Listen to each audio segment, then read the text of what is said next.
Talk about Arsenal. Arsenal versus Bayern, 2-2 the final score. Let's go through the goals in this one and get you through the best of the action. 1-0 by Bukayo Saka. Started so well for Arsenal. Yes, it did. And the way Arsenal was putting pressure, that's exactly how you want to play. Odegaard passed the ball to Bukayo Saka, putting Davis under pressure. Ben White to Bukayo Saka. I think Dyer should do way better than what he did there. But then, obviously, when you see that, you know it's going to be a goal. All you need to do, as you can see, is not offside. All you need to do when that ball comes back from Ben White to Bukayo Saka is use the body of Eric Dyer and make sure you go around and just place it because the goalkeeper cannot see it. And then it's a goal. Well done, son. And then was it equaliser at this point, Thierry? I mean, the ex-gunner, I don't understand why he's celebrating, but a bit of mix-up there between goalkeeper and Gabriel Raya, and it was just a bit sloppy. The pass maker. The pass was extraordinary, and then it's all about the composure. And yes, you'll see better, I think, on this angle, Jamie. There's a mix-up.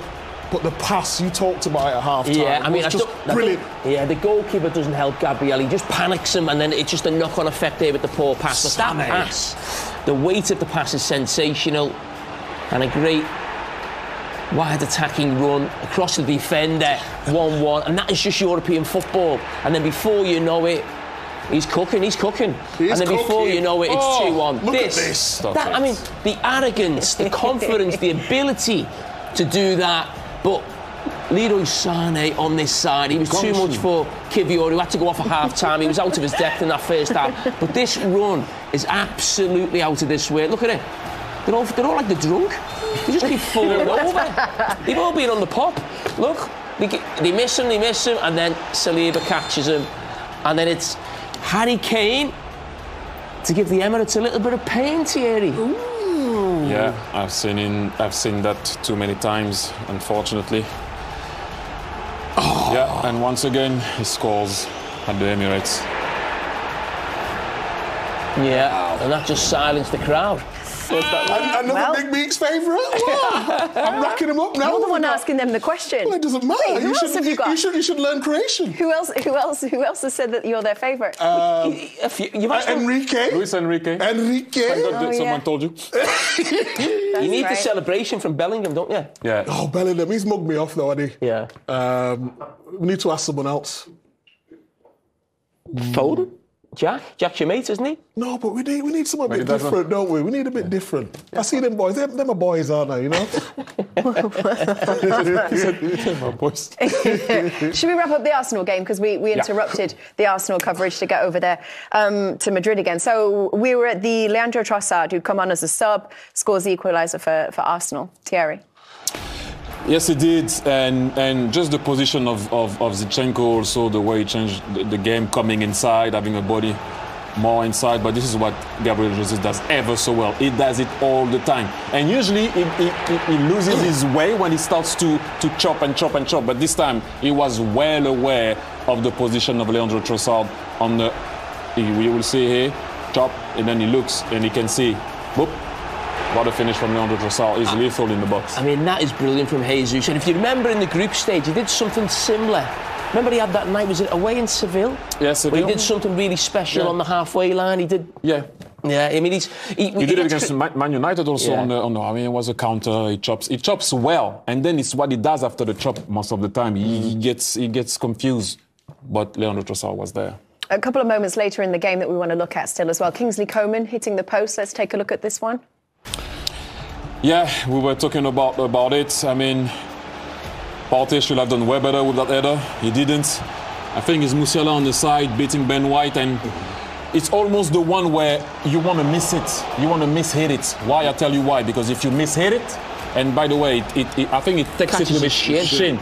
So, but if you kind of miss that contact, he goes dying at the second post, and it would have been a goal, but it could have been one. But obviously, the post was there. And then the other moment we wanted to look at was in injury time, Bukayo Saka searching for a penalty for Arsenal. Let's take a look at this one. I was saying it was going to be given when I seen Saka come through. A mix-up there at the back, I think. Alphonso Davies, but is he leaving his leg hanging there to be taken by the goalkeeper? Is it a good decision? I actually think it's a really good decision because, like you said, dying moments of the game at the Emirates, you've got to make a big decision, and I think he was calm about it. It obviously went to VAR. You see the referee go to VAR anyway, but you could see him saying basically they've checked it, and I just think it was the right decision. So although we have seen them give him. So you think he cheated? No. I just think what all clever forward players do. That's all. Leave my Saka alone. As always, whenever there's a refereeing discussion to be had here, we bring her in. Christina!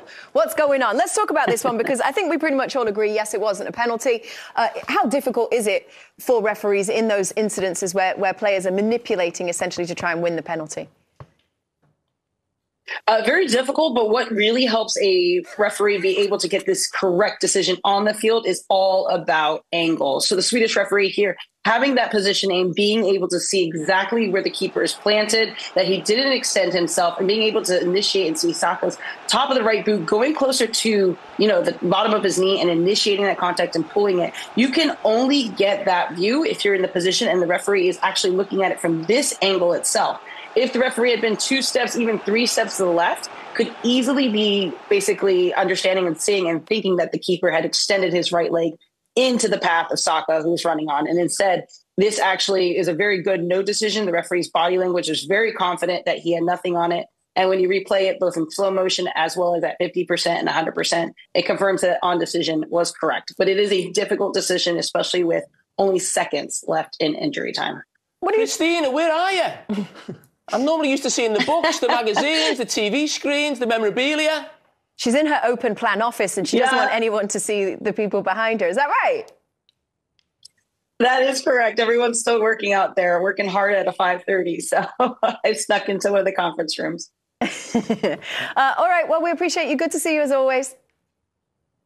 You as well. And for the record, Kate's my favorite. Just saying. For the record, Kate's my favorite. Vicky, get off the screen. Christina's a regular on the show, so that counts extra. Thank you, Christina. Much love. Love you very much. Yeah, would love to stay and chat, but toodaloo. Jesse Marsh, Pep Guardiola. The list goes on. Oh. Who's called you their favourite? Has anyone called you the favourite? No. I'll get there. Welcome back, everybody. We've got a couple of player interviews that we can bring you. So first of all, let's head across London, go to Anita Jones, who spoke to Bayern's Harry Kane. Harry, what was it like playing back here at the Emirates, a place where you've caused a lot of heartache for Arsenal fans? Yeah, it was strange, if I'm honest. I think, of course, I didn't expect to be back here so quick into my Munich career. But it was a good occasion. It was a tough game.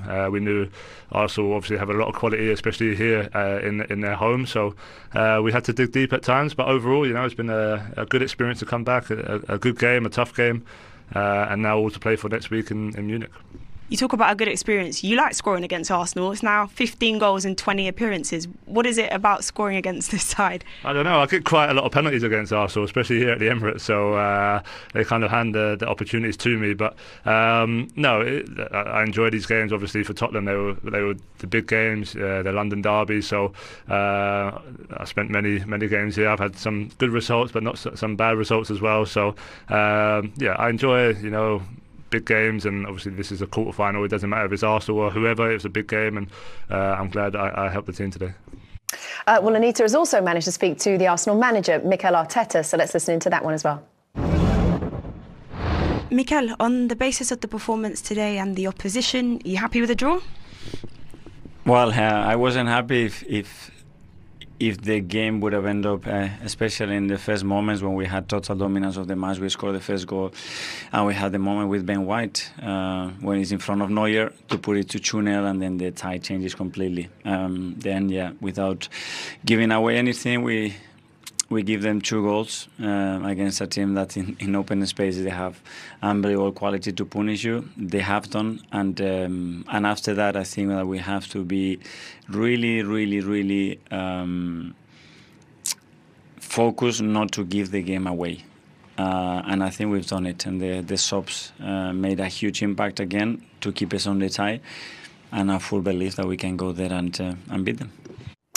All right. I guess let's get your thoughts on anything particular that stands out from the Arteta interview, or kind of looking ahead to that game moving forward in the second leg now. 2-2 obviously scoring this one. Go to Munich now with that.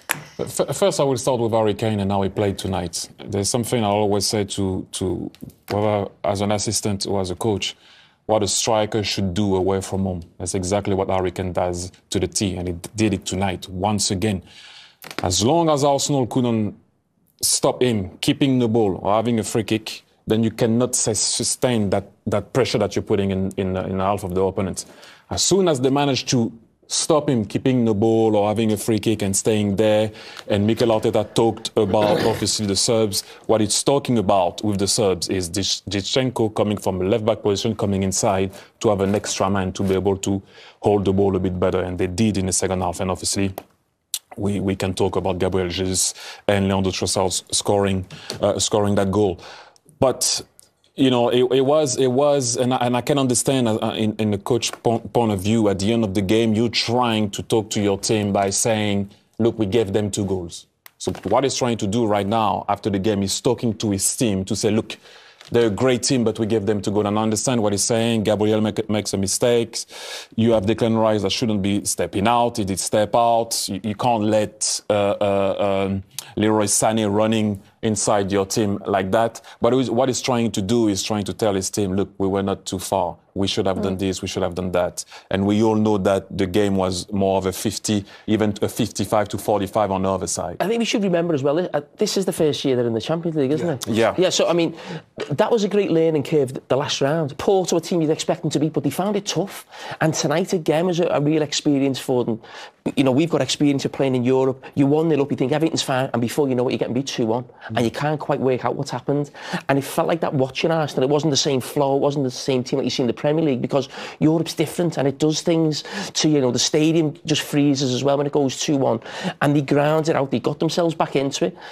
The fact there's no away goal, you know, that rule's gone, so it helps them. So, you know, it's going to Munich.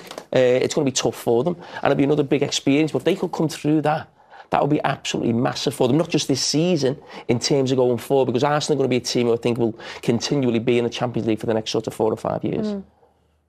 You wanted to say something? No, Jamie basically mentioned it with Thierry, yeah, but just like he talked about the badge, didn't he? And sometimes, you know, coming into a quarter-final for so long, I just thought Arsenal, okay, they give away sloppy goals, but they dealt with it well. They could have froze, and they didn't freeze, so fair play to them for that. OK, so the other game, remember, was the 3-3 draw between Real Madrid and Manchester City, and Guillaume Balaguer has managed to speak to Pep Guardiola, Manchester City manager, so let's listen into that interview. Welcome back. As promised, time for a tactical breakdown at the big screen. Thierry, what have you got for us? What we're going to do?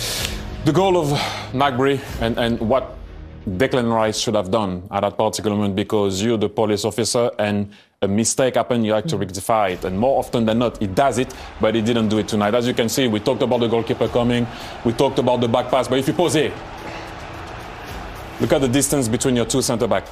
And I know at that particular moment, it doesn't look like that you're going to be in trouble. At that moment, you cannot make, and you're going to see it when we're going to play it, the 1, 2, 3 step he's going to make. Leroy Sané wasn't born yesterday. You make those 3 steps. Goretzka also sees it. He runs in behind. Why? Because look at the gap in between Saliba and Gabriel, and you have a man running, and he's aware that there's a man is running. If he stays here and see the guys all in front of him, nothing happens. But as you know, guys, when you lose the ball, you tend to want to go because he thought it was going to be a short pass. But he is clever, and on that one, you were not. Play it. Could Saliba anticipate it a little bit more? You're dead. You can't. He's aware of Gnabry coming. You don't see it down. I mean, how highly do you rate the pass, Thierry? It's all of a pass. You can't let that come.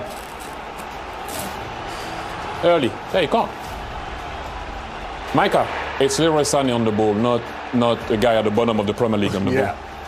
It's not the same ball game. You get punished at this Premier level. League, You make you 1-2 step, guy on the ball saw it. You go there, guy on the ball saw it. You go 2 inside, Gnabry saw it. That's on you. You shouldn't lose that ball. I'm just saying, Declan Rice at that particular moment, just don't go back 3. You see Gnabry, you see Leroy Sané, and you see Goretzka coming. Excellent mentality.